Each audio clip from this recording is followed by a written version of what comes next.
Inshuti bakunzi b'Umucunguzi TV, uyu munsi tugiye kuganira ku ijambo ry'Imana tureba ibyerekeranye n'umujinya no kurakara. Mbese kurakara ugatongana, kugira umujinya mwinshi ukaba wakora ibidakwiye, ese Imana ibivugaho iki? Bibiliya ibivugaho iki?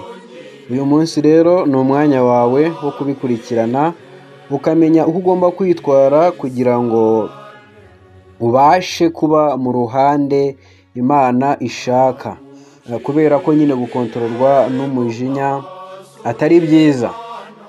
Reka dutangire tugaragaze ibintu bigera kuri 14 byerekana ko umujinya atari mwiza. Nk'uko rero nyine tubisanga muri Bibiliya, kandi muri Bibiliya nk'uko nabibabwiye ni ijambo ryahumetswe n'Umwuka Wera, hanyuma abanditsi bararyandika baribwirijwe n'Imana. Niyo mpamvu rero uko rituyobora kose tuba tugomba kurikurikiza. Reka dusenge kugira ngo Imana ibane natwe, kugira ngo ubutumwa bubashe kumvikana.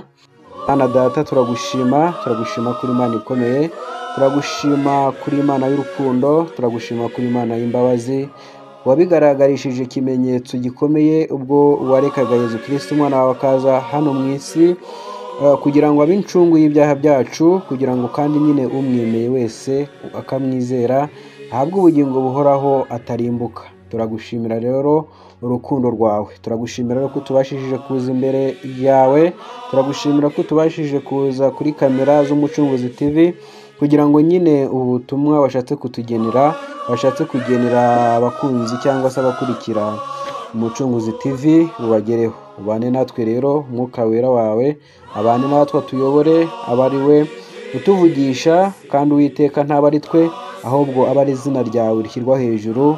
Reka rero tuvuge tubwirijwe n'Umwuka Wera, mu izina rya Yezu Kristo niwe dusenze twizeye, amen. Reka dutangire rero, turatangirira mu mubwiriza ku mutwe wa 7 ku murongo wa 9. Baratubwira ngo ntukihutire kurakara mu mutima, kuko uburakari buba mu mutima w'umupfapfa. Mana itugirire neza. Ni ukuvuga ngo rero uba ugomba kubanza gushishoza, ukavuga ngo ese ni iki kintera kurakara? Mbese ibintu bintera kurakara njye ubwanjye nta ruhare nabigizemo? Hari abantu bajya bakora amakosa, wababwira amakosa bakoze bakihutira kurakara.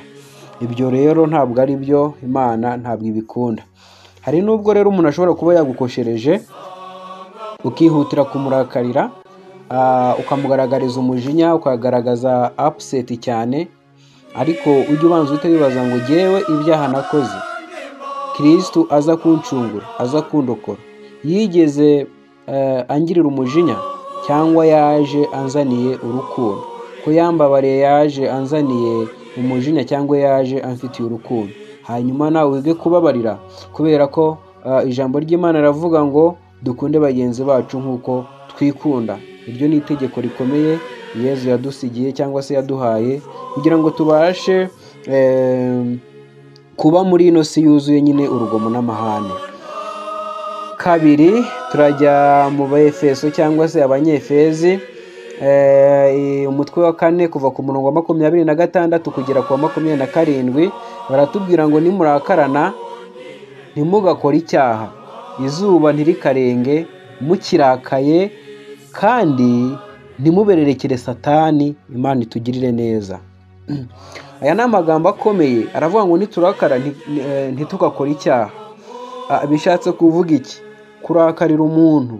Hari abantu barakara agahita arwana, agahita atukana, agahita atongana, ugasanga avuze amagambo atarakwiye. Kandi n'ubundi Bibiliya, ijambo ry'Imana riratubwira ngo ntitukihutire kuvuga, tujye tuvuga ibyo gukiranuka. Ibyo tubisanga muri Zaburi ya 34. Avuga ngo urinde ururimi rwawe rutavuga iby'uburyarya cyangwa se iby'uburiganya, cyangwa se ngo rugire uwo rukomeretsa. Niyo mpamvu rero tuba tugomba kutavuga amagambo menshi turakaye. Iyo ni inama ikomeye.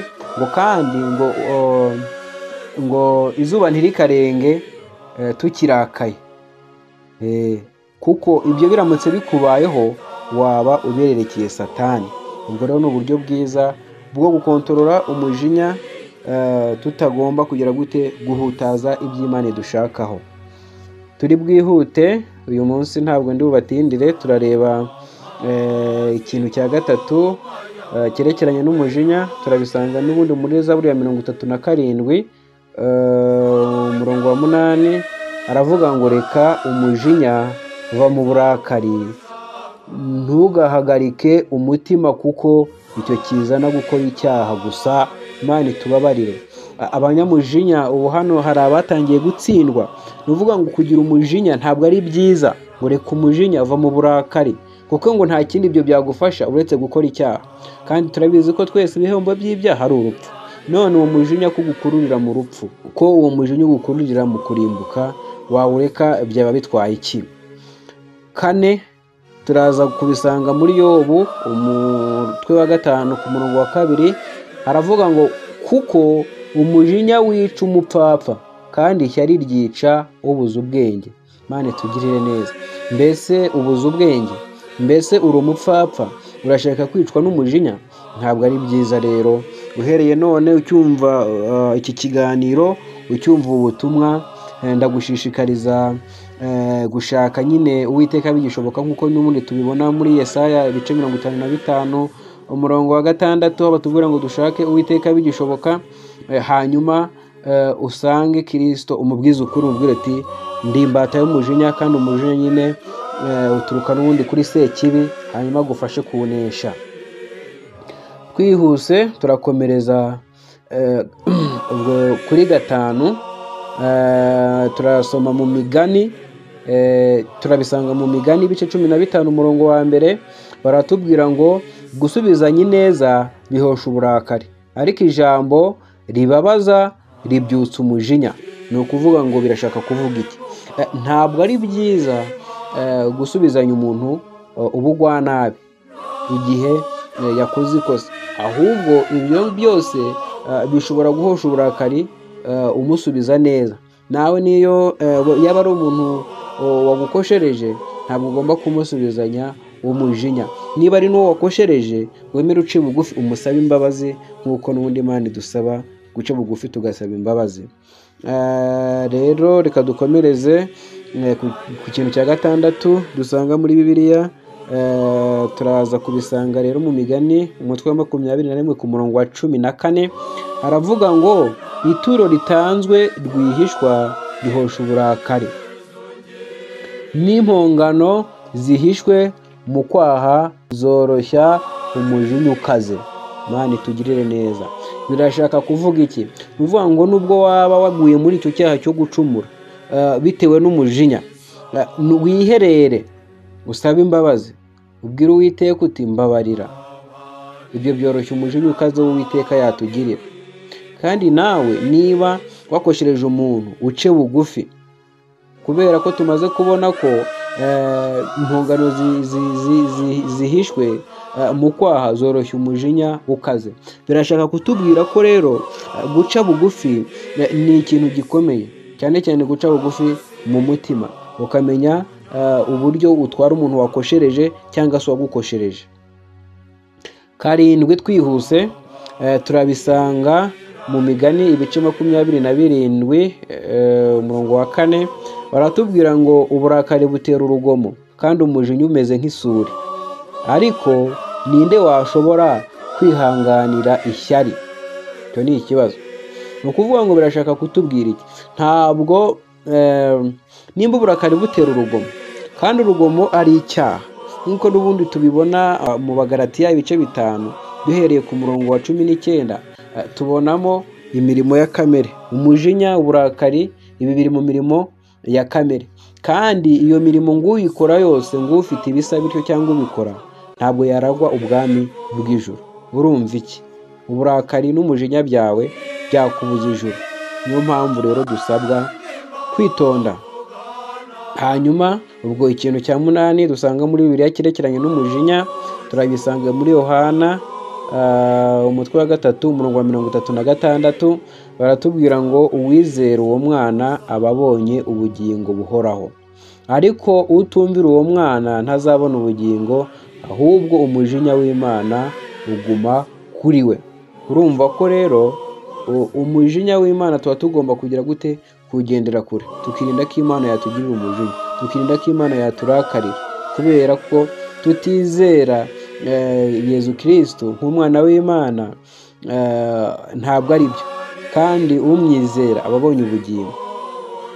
Ikintu cya 9 turabisanga mu Baroma ibice 4 umurongo wa 15, baratubwira ngo kuko icyo amategeko azana ari umujinya, ariko aho amategeko atari nta gicumuro kihaba. Birashaka kutubwira ngo tugomba kubaho mu buryo bugororokeye Imana. Kubera iki? Aho amategeko ari azana umujinya. Birashaka kutubwira iki? Mu mibereho yacu ubundi tugomba kubaho tutagengwa n'amategeko, ahubwo tugengwa n'Umwuka Wera. Iyo ugengwa n'Umwuka Wera, ntabwo ibyo byo kuvuga ngo amategeko ntaba kigutera umujinya, ntaba kigutera guhangayika, kubera ko uyoborwa n'Umwuka, kandi Umwuka kuyobora ku bintu bizima. Igituma rero tuyoborwa n'amategeko nuko tuba twaranze kwakira Umwuka Wera. Uwo Mwuka Wera rero iyo twanze kumwakira ngo abe ari utuyobora, tuyoborwa n'amategeko, kandi amategeko iyo tuyoboye igihe turi mu mubiri aratubabaza.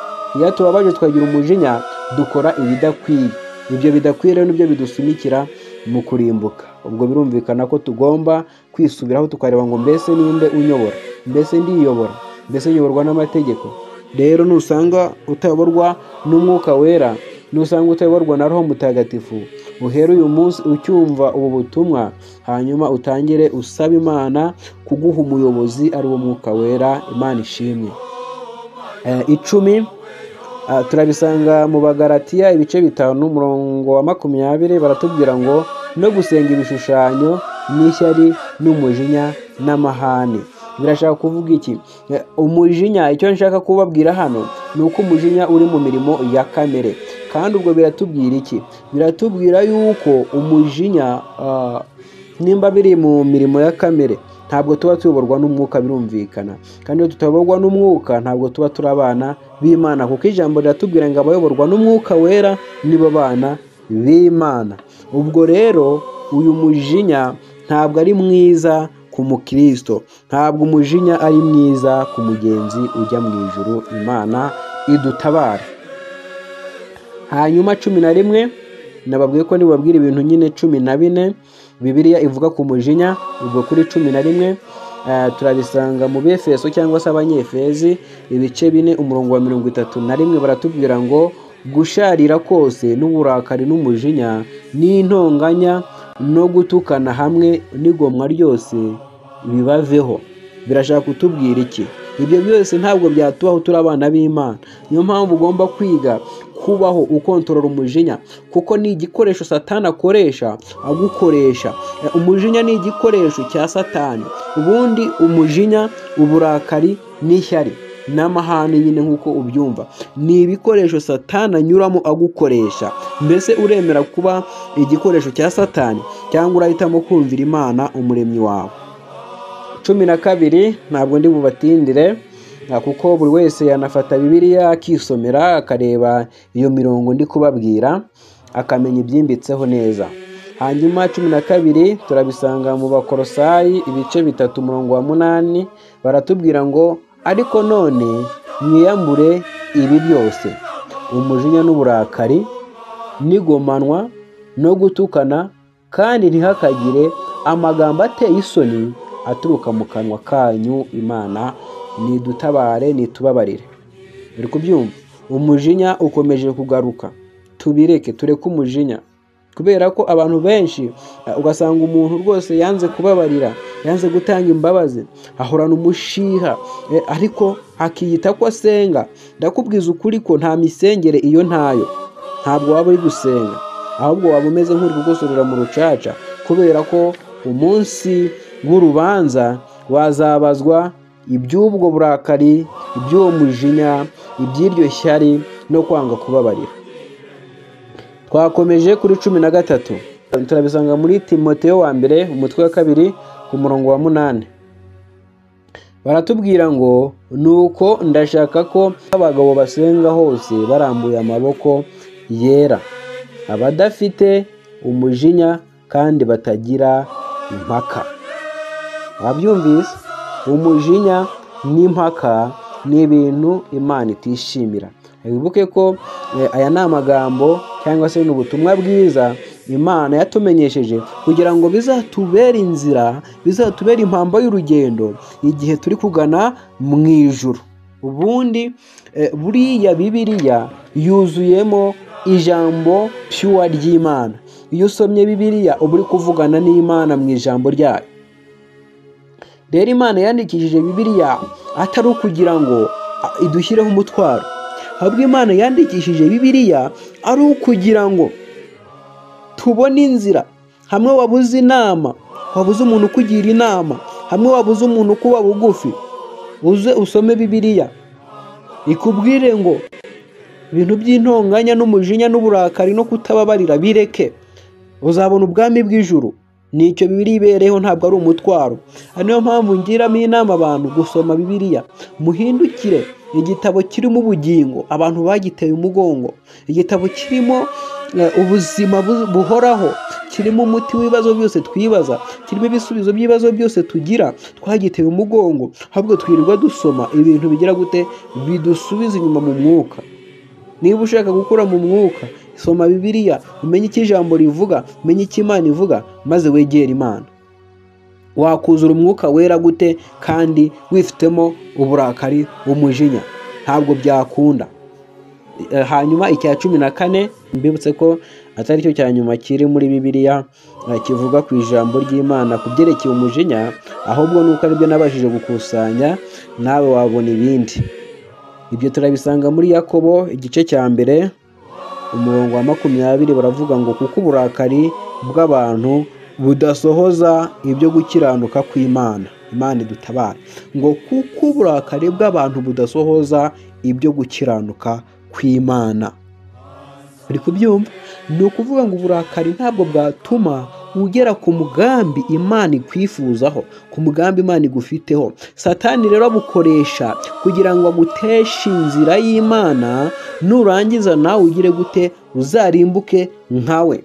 Niyo mpamvu hano bene data, bakristo bavandimwe, abantu bose babashije kumva ubutumwa, ntubwihererane, ahubwo ubusangize n'abandi, kubera ko namaze guhishurirwa yuko umujinya ni ikintu Satani anyuramo kugira ngo atubuze kugera kuri gakondo. Kandi biravuze ngo iki? Muri Zaburi ya 34 haravuga ngo Uwiteka aho amaso ye ahora ku bakiranutsi, akabarinda ngo hatagira ikigira gute, ikibahutaza. Kandi niba rero wibitsemo umujinya, wibitsemo ishyari, wibitsemo inzika, wibitsemo uburakari, birashaka kuvuga ngo ntabwo ukiranukira Imana. Tugendeye kuri ubu butumwa nyine bwo mu gice cya 1 cyo muri Yakobo umurongo wa 20, bishaka kuvuga ngo rero uba uri mujya kure y'Imana. Niba uri mujya kure y'Imana rero kubw'umujinya waba uri kwihemukira. Ubu butumwa rero ntubwihererane wowe bwumvise. Birashoboka rero ko tumaze kumva ubutumwa ukavuga uti mbese ko numva nsinzwe, mbese ko numva nanjye ndi umunyamujinya, none ubwo nakora iki? Icyo nakugiraho inama cyo ni ukwegera Imana by'umwihariko ukayinginga, ukayibwira uti mbabarira, ndi umunyamujinya, nkize uyu mujinya, namaze kumenya ko ari igikoresho Satani akoresha nteranya nawe. Mana yanjye mbabarira, wambaze Yesu Kristo, ujye munsi y'umusaraba, wongere umubwire ngo ngarukaho bundi bushya, nanjye mpindurwe mushya. Cyane cyane mu ngo ugasanga umuntu rwose afite umujinya, abana arakubita, umugore arakubita, umugabo arakubita, mbese nta mushyitsi uhagera, nta giki, mu kazi nta ukoma, nta ucira, nta uvuga, nta ukorora, byigize intare. Oya, sibyo. Kuba umuyobozi cyangwa se kuba ukomeye ntabwo bivuze kubatwa n'umujinya. Ugarukiraho rero, ugarukiraho. Cyo ugasanga umuntu, umusore cyangwa umukobwa muri bagenzi bawe ntabwo ngo bye baranzi, ntuvugirwamo, nta muntu uvuga. Oya, kandi abantu turabafite mu makorari, turabafite ababwirizabutumwa bameze batyo, nta wundi muntu uvuga, niwe uvuga gusa. Umujinya no. Reka dusenge Imana kugira ngo itubere maso, ibe hafi yacu, idutabare. Nimba wumvise ubutumwa rero ukaba wumvise hari icyo bukoze ku mutima wawe, nyemerera ucire bugufi Uwiteka Imana nyir'ijuru nyir'imbabazi, tumusabe imbabazi, adutabare kandi atubohore.